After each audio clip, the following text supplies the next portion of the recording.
I know there was a headline by wonderful journalists that seemed to bundle endometriosis to barrenness. Not necessarily the case. Also, we are more than just children making machines. Amen. But Amen. let's move on to the... Maybe let's say something about Yeah. that. Because I feel strongly. Yes, That's why I okay. feel That's strongly.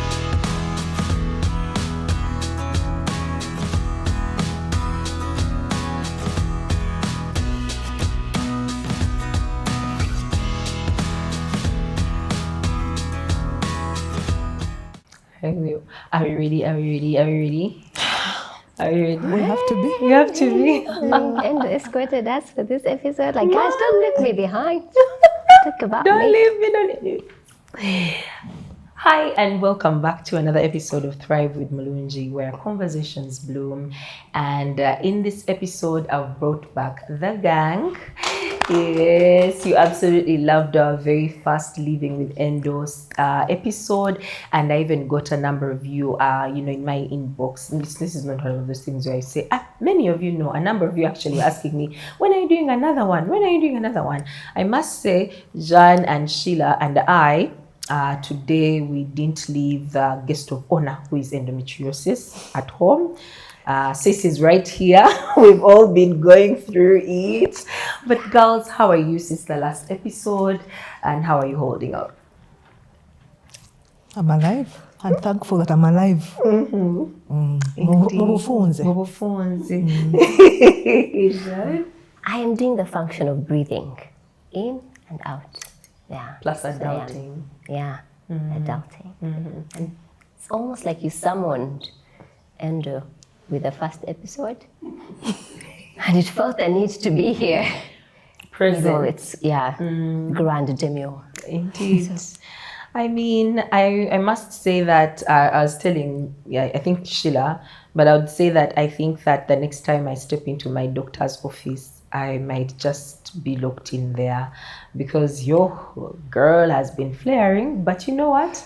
I guess that's what it means to be living with Endo. And in today's episode, we want to thank you. The first episode quote, it actually is the most viewed on the podcast. Thank you for loving our suffering. Today we are not sipping, it's only Jean sipping because Kampala Sun is doing its thing. And we want to address some of the myths that we've had, especially when it comes to living with Endo. And today I think we're just going to raise our phones. We are going to be reading some of them off here because there are so many, but we decided to encapsulate, is that the word? Never mind, just go on. Watch the good day. Yeah, that one. We decided to just try and see how we can zero down some of the myths. And the girls and I are going to be sharing what are some myths and then a bit of what we have learned. Because when you walk this journey and you have an enemy as big as Endo, you cannot afford to be ignorant. You make a research and learn what you can about the illness. So where do we start? Myth number one that you've probably heard about this disease that you'd like to bust. First of all, you didn't tell us how you are. I said that. I mean, that's just where if I walk into my doctor's office, I might not leave. Yes, but all in all, we live and breathe and we show up. Is that satisfactory? Okay. Fine. We might start crying if I go in depth, so let's go with that. So myth number one, Endo. Sheila. Myth number one. I feel like I have to start with Endo is just painful periods. Then, Jean, you can build on that. Yeah, absolutely. Yeah. Because it's myth Endo number is one. just painful, maybe heavy periods. And everyone has a period. Every woman at least has a period. So what's the big deal? It's just a bad, heavy period. You stole my opening statement. You can continue from there. Yeah. We share.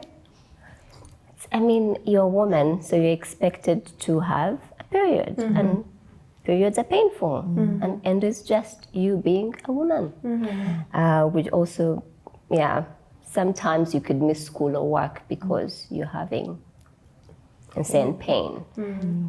But it's not just a painful period, and I think it's one of the myths that has led to delayed diagnosis of endo and people being brushed off. I think I remember just from when I was 14, just feeling like, okay, so now you're a teenager and this is a normal part of what happens. I'm like, but this does not feel right. And I've seen many girls, I don't feel like that's my experience, but that led to a lot of how I'm grounded in just being silent about it. It's like, it's just a painful period, deal with it. It's just a heavy period. Okay, yours is like 3 weeks, but that's okay. It's not you just can't handle the pain. you just can't handle the pain. As you grow, it's going to ease up and you'll normalize the fact that it's just a painful period. So many years later, still working on normalizing the fact that it's not just a painful heavy period. I like how you brought in the angle of the pain that stops you from even operating. And I don't know if you saw the campaign. I know you're not so big on social media, but there was a campaign, Beyond Body, Beyond the Womb, and I think that it's very important for you to remember that it's not just it's pain that we live with every day. So who wants to go next? Myth number 2. I could go to, the second myth I would go to is if you can't see it on a scan, then it's absent. So, because some of us, when we had bad pain, that we had delayed to go, who goes to the gyne when they are 15 or when they are 17 or that? Nobody. So you go through school, medicating, you finish campus, medicating, unless you're sexually active, maybe you go to the gyne, but some of us won't. But the point is, you go to the gyne, many women go to the gyne later, much later in life, probably in their late 20s or 30s. Pricey. Even if you are not pricey, you almost don't need the gyne, unless you don't think you do. Almost, for the most part, Yeah, people think of gynecology in terms of obstetrics, like child delivery, not reproductive system, which is 2 different things. Anyhow, so when you go, they'll scan, nothing shows up on the scan. So then the pain maybe is in your head because they don't see it on the scan. So I'd like you to know that just because they don't see it on the scan, doctors, please, educate yourselves about endo. It's not seen on the scan. They're actually very tiny lesions. The way you see fibroid is not the same as endo. That's true. So it doesn't help because me, who's not a doctor, I come to you complaining of pain. You do the scan because you're investigating, you see nothing. And ultrasound. ultrasound. Ultrasound, even MRIs, typically. So the ones they see are when it's late-stage disease. Why? For example, for me, you'd see, in fact, even they didn't see it at ultrasound at that level. And yet, but when they did the laparoscopy, then they saw the endometriomas. Because they were obvious that it's blood in a cyst that is endo. It's not just an ordinary cyst. And then there was blood in the pelvis, So, and yet they had to take you to be in a surgery for them to actually see which is still the gold standard, by the way. So it's true that some surgeons will see it on scans, but not everyone. But often at late stage, getting to BB, like it's grown. There are obvious signs, there are adhesions, and all of that. So as far as the little we've read, you can't see it on scans. You can't, yes. And also just to add unless it's late-stage disease, And to add on to what you're saying is, as a health practitioner, do not dismiss that person and tell them to go back. I think that we need to normalize doing deeper tests. I did ultrasounds for years and years, yet I knew the pain I felt was not in my head. So let us normalize, treating women's pain with the care that it needs, so that we don't have to wait till stage 4 plus. Yes. Myth number. Do you have to add something? No, it's just the next myth, which is quite close to my heart. I can't pronounce the word, but, taking out your uterus. Hysterectomy. Yeah, I cannot ever pronounce that word, but it's almost brought up as the grand solution. Take it out. Take it out, and voila, like end of endo. Like, maybe just to make it clear, endo is not limited to the uterus. And I think that's the really big misconception the world has, that taking out my uterus beyond going to add me just new problems of hormonal imbalance is not the solution. And I know that has been one that has been shoved down my throat for the longest time, because it seems like a quick fix. And why are you refusing the quick fix? Because it's girly. But there's bronchial endo, and once it's also outside your uterus, and most not everyone has it in their uterus. Yeah. You know, I have bronchial endo as well, and has affected other organs. It's not going to fix it. And I find that there's not so much grace because the world has painted it as that's your fix, and you are refusing to take it. Why are you? You just want the pain for attention. Yeah, especially since it ties into infertility. Oh yes. That's not good. Some other time. I recently learned about a woman who is having endo in her heart. Oh yeah, any organ of the body, endo is really like cancer. That's not cancer. Yeah. It's a cousin to cancer. I'm told it's a benign.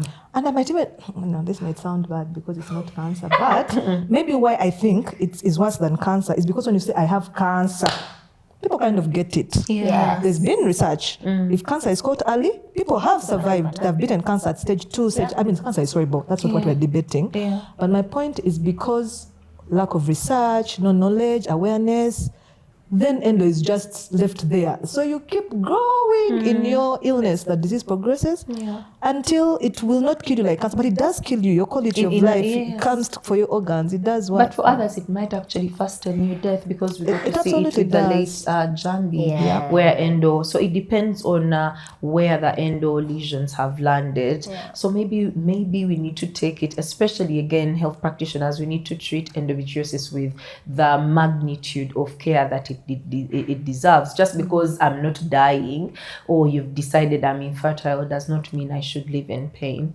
All right, next myth. Next myth. Yes. Actually, to kind of piggyback on what Jean said.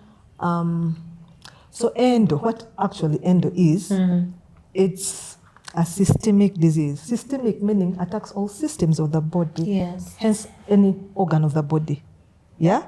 So majorly, it's found in the pelvis. But it's also extra outside the pelvis. You know, so the pelvis has different organs. We have been here learning anatomy because now we are sick. Yeah. So you learn that the pelvis, what organs apart from the uterus, that is the most precious because reproduction. Anyway, so there's the uterus, and there's the ovaries, rectal endo, and then there is the bladder, sciatica, the urinary system. Anyway, so there's the reproductive system, the urinary system, the digestive system that ends. Okay, well, it starts from the mouth, ends in the bowel. So paying attention in school. No, and endo has turned us into scientists, Megan. This is very recent, please. It's not because I was paying so much attention in biology. But so knowing that it's actually outside the uterus and also outside the pelvis, then should make us be more concerned. Like she's saying, people get it in the what's this? The lungs, thoracic. So the lungs, the diaphragm, which is at the end of the pelvis, the brain, the heart, what you've just been saying. I even had a case of endo in the eyes. Yeah, so like any organ, you can, the skin actually. Some people bleed from their umbilicus. Yes, every month. So any body organ, that's why we said it's as good as cancer, because also cancer attacks any body organ. Spreads everywhere. Yeah. Yes. On to our next myth, please. Jean? I think just going off that is the assumption that endo cures after pregnancy. Oh, God. And I think, I know a couple of women who, again, have felt really silenced because now you shouldn't have endo because you have children. Yes. Why are you still... I was gonna, blah out the word. But like, what are you still whining about? How do you still have endo? Because you've given birth when the baby came out, so did endo. No, guys. And please stop suggesting it to us. The logic for me defeats me. You know that my entire pelvis, let's say if I have, pelvic centered endo, you know that my pelvis is sick. And you are a health practitioner, and in your wisdom and glory, that same pelvis that we know has to make way for a child riddled with all these lesions and all this pain, if you don't pity me, pity that baby. Where are they going to see it? On to the next myth. I might rant till tomorrow. Actually, to also add on to that, pregnancy does slow down endo. How? Because it's what? It's estrogen dependent. So the levels of estrogen drop because that's the biology anyway. So when you do get pregnant, because people have gotten pregnant And it's like how ladies say that when they've had painful periods, of course, when you're pregnant, you're not having your periods. So it's like you're just, what's the word? Like it's latent, like it's just there in limbo. It's in limbo. It's waiting for the child to get out. It's a commercial break. Yeah, so it's a commercial break. It's like actually being on hormone therapy because when you're on hormone therapy, you're fall pregnant. Like I am on hormone therapy. So my body is deceived into me being pregnant. That way, it's just suppressing the estrogen levels. I do know people who have had children and they have horrible pain still. So it's true that there's a link towards fertility and endo, but now maybe to the next one. Endo does not equate to infertility. Thank you. That's the next one. So while like I think the statistics are like 50% of infertility in women is because of endo, but not everyone with endo is infertile. I know people who have kids, 2, 3. I know one who has had one.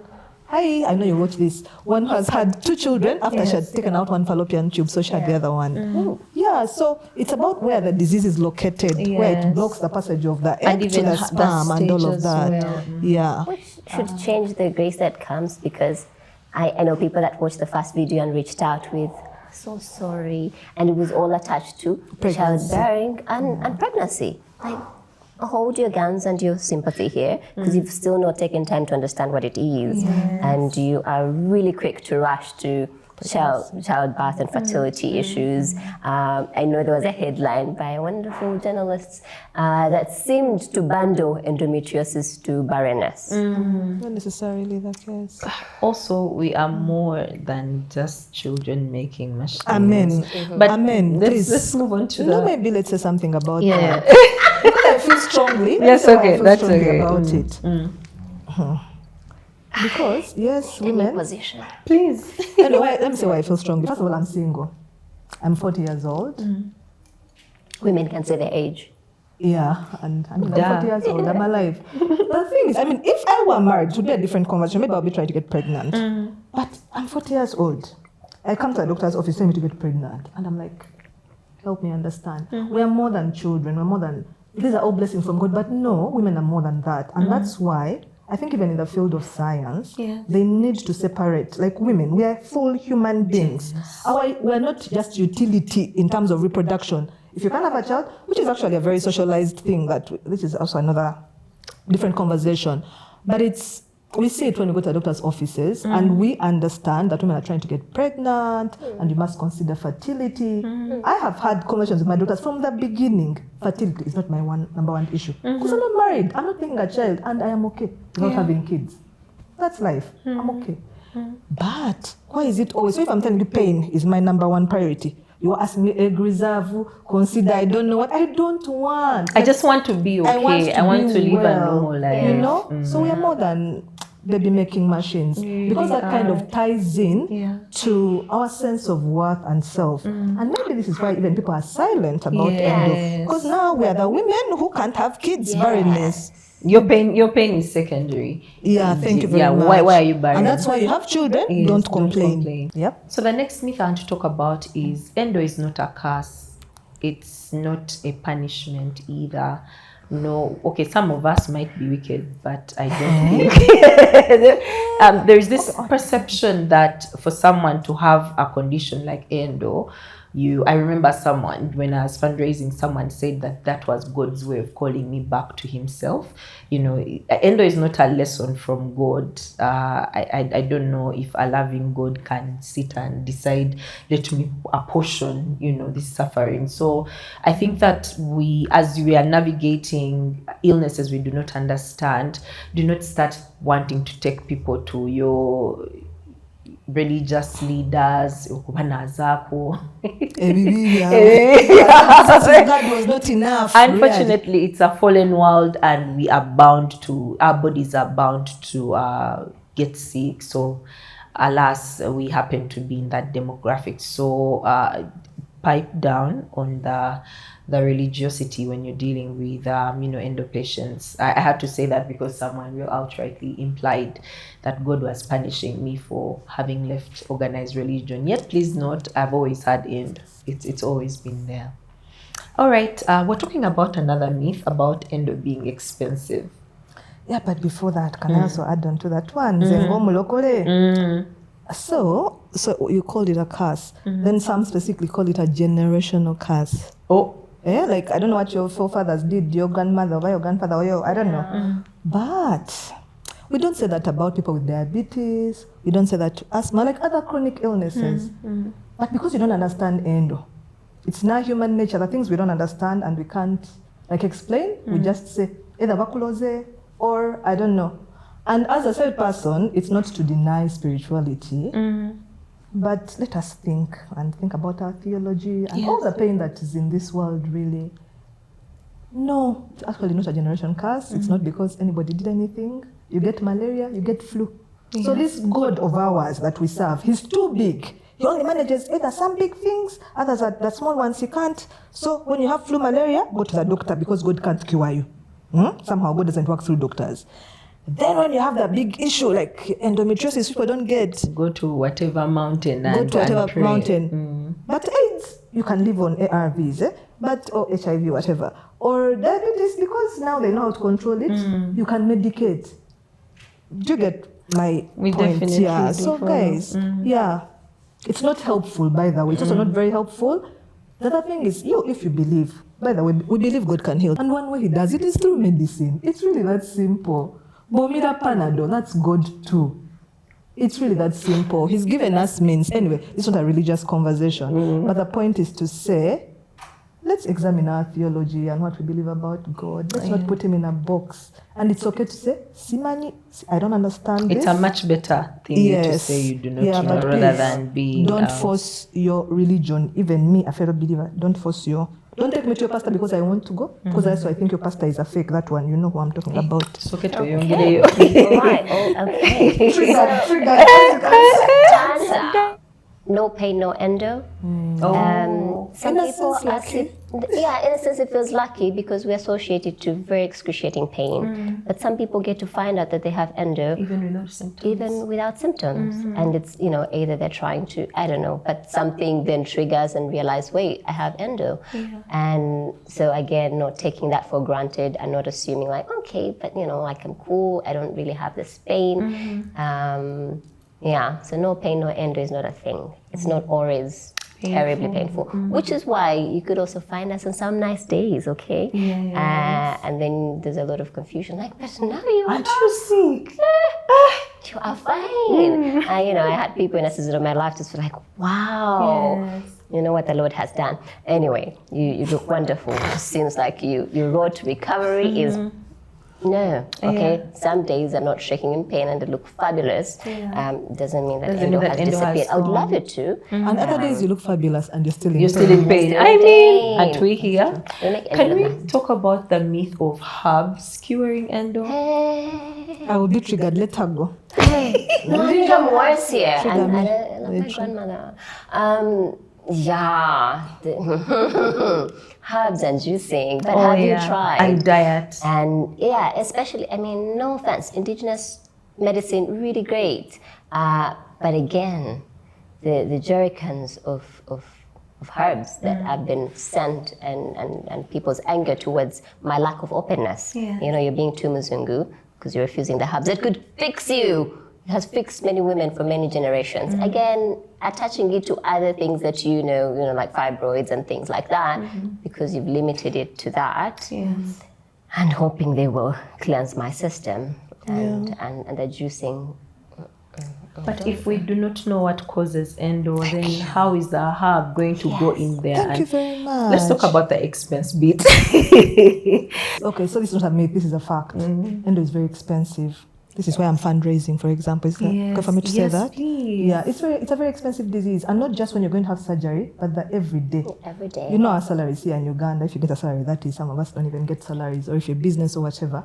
But you feel like you're working just to stay alive. You're like, but God, is this the idea? Like, doesn't make sense.